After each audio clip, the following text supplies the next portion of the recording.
বলুন। যদি জনগণ হ্যাঁ বলে, তাহলে সেই পার্লামেন্ট, সেই নির্বাচিত সংসদের প্রত্যেকটা সংসদ সদস্য আইনানুগভাবে ম্যান্ডেট প্রাপ্ত হবে এই সনদ বাস্তবায়নের জন্য। তারা বাধ্য থাকবে সেই সনদ বাস্তবায়নের জন্য। জানানো হয় সংবিধান সংস্কার পরিষদের শপথ গ্রহণ প্রসঙ্গেও নির্বাচিত সদস্যদের শপথ গ্রহণ অনুষ্ঠিত হবে। এইটা প্রধান নির্বাচন কমিশনের সাংবিধানিক এখতিয়ার আছে।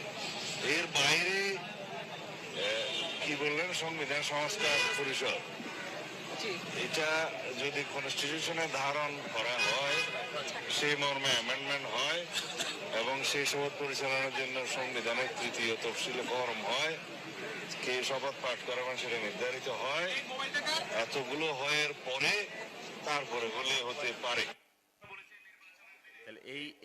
এই বক্তব্যটা হলো আমাদের বর্তমান জনাব স্বরাষ্ট্রমন্ত্রী। তাহলে কি দাঁড়াচ্ছে? আমি গতকালকে খুব চিন্তিত, এই জন্য চিন্তিত ছিলাম যে আসলে বাংলাদেশে কি কোনো আইনমন্ত্রী নাই? এই সমস্ত সাবজেক্ট ম্যাটার, ডিসকাশনের সাবজেক্ট ম্যাটার হলো ল মিনিস্টার। পার্লামেন্টারি অ্যাফেয়ার্স, আইন, বিচার এবং সংসদ বিষয়ক একটা মন্ত্রণালয় আছে।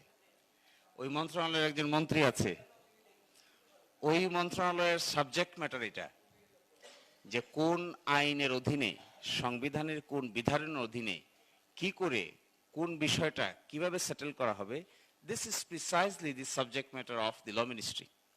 কিন্তু আপনারা ল মিনিস্টারের কোনো কথা শুনেন না কেন?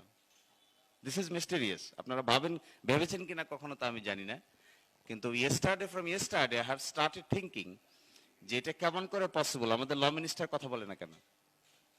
Why the law minister is silent? এই মিনিস্ট্রি তো ল মিনিস্টারের। সংসদে কে শপথ নিবে না নিবে এটা তো পার্লামেন্টারি অ্যাফেয়ার্সের সাবজেক্ট ম্যাটার।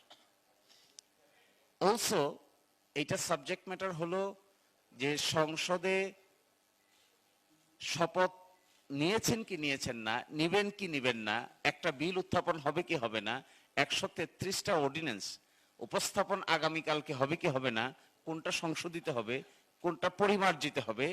ল মিনিস্ট্রির একটা ড্রাফট উইং নামে একটা উইং আছে। ল মিনিস্ট্রির 3 ভাগ, তার মধ্যে একটা ভাগ হলো ড্রাফটিং উইং। ওই ড্রাফটিং উইং এর মধ্যে এগুলো ঠিক হবে। কিন্তু আপনারা দেখবেন, আমি আপনাদের কাছে একটা অনুরোধ জানাবো, আপনারা আজকেই খোঁজ নিয়ে দেখেন, খোঁজ নিয়ে আপনাদের দেখার দরকার হবে why our new law minister is silent about this. এটা তো subject matter of home ministry না। হোম মিনিস্ট্রির সাবজেক্ট ম্যাটার তো এগুলো না। হোম মিনিস্ট্রির সাবজেক্ট ম্যাটার হলো পুলিশ, হোম মিনিস্ট্রির সাবজেক্ট ম্যাটার হলো ইমিগ্রেশন, হোম মিনিস্ট্রির সাবজেক্ট ম্যাটার হলো ল এনফোর্সমেন্ট এজেন্সিস, কিভাবে আইন শৃঙ্খলা বজায় থাকবে। That is what is the subject matter of the law ministry, home ministry. কিন্তু আমরা দেখতে পাচ্ছি যে এই ডিসকাশনটা এখানে হচ্ছে না। আর আগে